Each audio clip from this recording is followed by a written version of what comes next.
Share market से जुड़ी हुई जानकारी के लिए प्लीज़ सब्सक्राइब चैनल ताकि आने वाले अपडेट्स आपको रेगुलरली मिलते रहे। जैसा कि हम शेयर मार्केट से जुड़े हुए रोज डेली 2 से 4 वीडियो आपके काम के लेके आते हैं, जिससे आपके नॉलेज में कुछ बेनिफिट हो। तो आज की जो बैंक है generally Ujjivan small finance bank करके नाम है इस बैंक का। जनरली हम जो बहुत ज़्यादा वीक कंपनी होती है उसको मैं कवर नहीं करता। क्यों कवर नहीं करता? क्योंकि उसमें ज़्यादा कुछ पोटेंशियल नहीं होता और आदमी अगर एक बार किसी ट्रैक पे आ गया तो उसमें इंटरेस्ट और लालच दो चीज़ें आ जाती है और उसमें बाद में हम गलत डिसीजन भी ले सकते हैं। तो एक अवेयरनेस के लिए मैं इस कंपनी को कवर कर रहा हूँ और एक कंपनी का एक प्लस पॉइंट है जिसके लिए मैं इस कंपनी को कवर कर रहा हूँ। आपको वीडियो के अंत तक ये पता चल जाएगा कि वो कौन सा प्लस पॉइंट है जिसके लिए कंपनी में कवर करने की कोशिश कर रहा हूँ।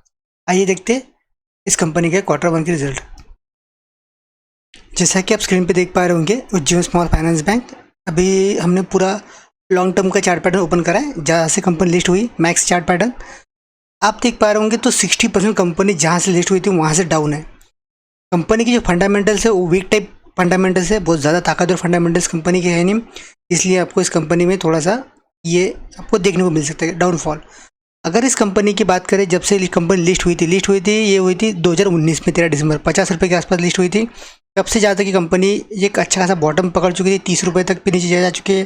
बाद में कंपनी ने थोड़ा सा ऊपर आने की भी कोशिश करी, बाद में नीचे कंटिन्यूसली कंपनी नीचे की तरफ आपको ट्रेंड करती हुई दिख रही है। कंपनी में ऐसा कोई पॉजिटिव सेंटीमेंट नहीं दिख रहा है और कंपनी का जो चार्ट पैटर्न है वो थोड़ा सा डिसअपॉइंटमेंट टाइप वाला है, इससे कोई होप या अपॉइंटमेंट नहीं दिखती है। अब देखते हैं Q1 के रिजल्ट से कंपनी की तरफ देखने का नज़रिया कुछ बदल सकता है। क्यों? क्योंकि इस कंपनी जो थी पिछले कुछ दिनों तक लॉस मेकिंग कंपनी थी। अभी कंपनी ने इस क्वार्टर से पिछले लास्ट 1-2 क्वार्टर अगर देखा जाए तो कंपनी ने प्रॉफिट बनाना शुरू किया। तो जहाँ से लॉस से कंपनी अगर कोई प्रॉफिट में जाती है तो एक प्लस पॉइंट होता है कंपनी की तरफ। तो यही एक प्लस पॉइंट है इस कंपनी की तरफ हमने कवर करने का। आइए देखते हैं कि एग्जैक्टली क्या कवर करना है इसमें। जैसा कि आप देख पा रहे होंगे Q1 का रिजल्ट है, सारे फिगर लाख में है, करोड़ में फिगर नहीं है। 30 जून 2022 की पोजीशन देखते हैं। जो बैंक है इसमें कंपनी का नाम यूज़ करते हैं। कंपनी जो है इसमें अदर इनकम जो है अगर आप देख पा रहे होंगे और टोटल इनकम अगर देखें, इनकम फॉर्म इंटरेस्ट इन्वेस्टमेंट ये सब चीज़ें अगर देखा जाए तो टोटल इनकम जो बन रही है इस क्वार्टर की तो 1,42,000 1 लाख ही पकड़ के चलते, 1 लाख इंटू लाख की रेवेन्यू जनरेट होती हुई दिख रही है। जबकि लास्ट क्वार्टर की बात करें तो वो 92,080 रुपीज़ ही बोल सकते हैं, लाख की थी। अगर एक साल पहले की बात करें तो 71,461 लाख की कंपनी की अर्निंग थी। 1,71,000 से 1 लाख एक अच्छी खासी जंप है। 92,000 से 1 लाख एक हल्की सी जंप बोली जा सकती है। दोनों कंडीशन में कंपनी आपको ग्रोथ करती हुई दिख रही है, year on year, quarter on quarter, दोनों कंडीशन में कंपनी ग्रो करती है। मतलब कंपनी के जो फंडामेंटल सेंटीमेंट होता है उसके अंदर कंपनी एक अच्छा खासा अट्रैक्शन जनरेट कर पा रही है। सेकंड देखते हैं कंपनी के खर्चों में कंपनी ने क्या किया। अगर खर्चों की बात करें टोटल खर्चे तो 72,936 लाख का इस क्वार्टर का कंपनी का खर्चा है, जो लास्ट क्वार्टर में 70,357 था और एक साल पहले की बात करें तो 55,375 था। ईयर ऑन ईयर की बात करें तो खर्चा बढ़ा है क्योंकि इनकम बढ़ा है। क्वार्टर ऑन क्वार्टर की बात करें तो इनकम में भी इजाफा हुआ है तो क्वार्टर ऑन क्वार्टर खर्चा भी बढ़ा है। तो उसी प्रपोर्शन में कंपनी का जो प्रॉफिट है वो आपको बढ़ता हुआ दिख रहा है, क्योंकि कंपनी का इनकम जिस प्रपोर्शन में बढ़ रहा है तो खर्चा उस प्रपोर्शन में नहीं बढ़ा है, हल्का सा कम हुआ है। इसका बेनिफिट आपको इस कंपनी के क्वार्टरली रिजल्ट्स में देखने को मिल रहा है। अगर आप देख पा रहे होंगे तो 27,106 लाख का इस क्वार्टर का कंपनी का प्रॉफिट बनते हुए दिख रहा है। और लास्ट क्वार्टर की बात करें तो 21,723 लाख का था, जो 21,723 से 27,000 एक अच्छी खासी जंप बोली जा सकती है। इसमें कोई दो राय नहीं, एक जो पढ़ा लिखा आदमी है वो बोल देंगे 21,000 से 27,000 बड़ी अमाउंट होती है।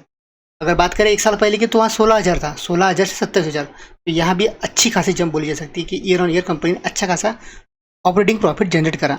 अब देखते हैं कंपनी के टैक्सेशन जाने के बाद और एक्सेप्शनल आइटम की एडजस्टमेंट करने के बाद क्या पोजीशन बन रही है। अगर आप देखते हैं टैक्स एक्सपेंसेस तो 20,294 की इस क्वार्टर में नेट प्रॉफिट अर्न करते हुए दिख रही है ये बैंक। और लास्ट क्वार्टर की बात करें तो 12,652 लाख की थी। तो ओवरऑल क्या है, और एक साल पहले की बात करें तो 23,348 लॉस की थी। 23,348 लॉस से 23,338 लाख से लॉस से कंपनी 20,294 लाख प्रॉफिट पे आ चुकी है। तो एक कंपनी के लिए अच्छा खासा बोनस पॉइंट है। यहाँ से कंपनी के टर्नओवर होने के चांसेस बढ़ते हुए दिख रहे हैं। अगर आप इन्वेस्टर हैं, मैं नहीं बोलता इस कंपनी में इन्वेस्ट करना है, सिर्फ आपको ये कंपनी वॉच लिस्ट पे रखना है। वॉच लिस्ट में इसलिए रखना है कि ये कंपनी कभी भी टर्न अराउंड कर सकती है। अगर कोई कंपनी लॉस से प्रॉफिट की तरफ जा रही है तो ज़रूर नहीं हमें इन्वेस्ट करना है, हमें सिर्फ वॉच लिस्ट में रखना है। आने वाले 1-2 क्वार्टर के और इसके रिकॉर्ड ट्रैक करना है, और तब जाके अगर कंपनी के सेंटीमेंट्स और कंपनी के जो आने वाले क्वार्टर के रिजल्ट्स है वो अगर इसी प्रकार से ग्रो करते हुए आपको नजर आए तो मस्ट भी कंपनी में धीरे धीरे इन्वेस्ट करने के लिए स्कोप बन जाएगा। ये कंपनी आपको पुनर्जीवित होते हुए दिख सकती है। इससे आपको आने वाले समय में रिटर्न जनरेट हो सकते हैं, ज़रूर नहीं कि होंगे। बस हमें हमारा पॉइंट ऑफ व्यू यही कि ये कंपनी आपके ट्रैक लिस्ट पे होना चाहिए। अगर आप ईपीएस यहाँ से देख पा रहे होंगे तो आपको दिख रहा होगा ईपीएस अभी चल रहा है 1.17 का। जो लास्ट ईयर 1 साल पहले देखेंगे तो -1.35 था।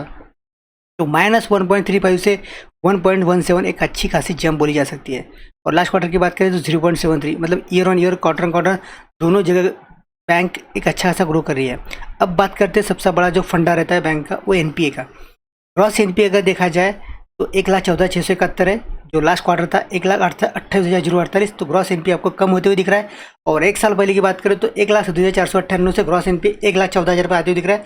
मतलब यहाँ भी आपको ग्रॉस एनपीए कम होते हुए दिख रहा है। अगर आप बात करें एज पर परसेंटेज के हिसाब से तो कंपनी का अभी भी ग्रॉस एनपीए 6.5% है। ये मतलब नॉन वैसे देखा जाए तो प्रैक्टिकली ये बुरा आंकड़ा होता है 6.5%। अगर 1-2% का आंकड़ा रहा है तो ठीक ठाक मानी जाती है। 6.5% बुरा आंकड़ा होता है। वैसे देखा जाए तो आप देख पा रहे होंगे तो 9.7 पे, मतलब 1 साल पहले की बात करें तो 10% के आसपास कंपनी का एनपीए था, जो घट के लास्ट क्वार्टर था 7.5% के आसपास लाया और अब जाके 6.5 पर लाया। मतलब क्वार्टर ऑन क्वार्टर जो बैंक है खुद को ग्रो कर रही है, खुद को एवरेज मेंटेन करते हुए बढ़ रही है। तो तीनों चारों कंडीशन में देखिए तो कंपनी भी पॉजिटिव सेंटीमेंट के ऊपर बढ़ रही है। तो ऐसी कंपनी आपके वॉच लिस्ट में मस्ट भी होनी चाहिए। Thank you for watching, stay continue with us, I really appreciate your time.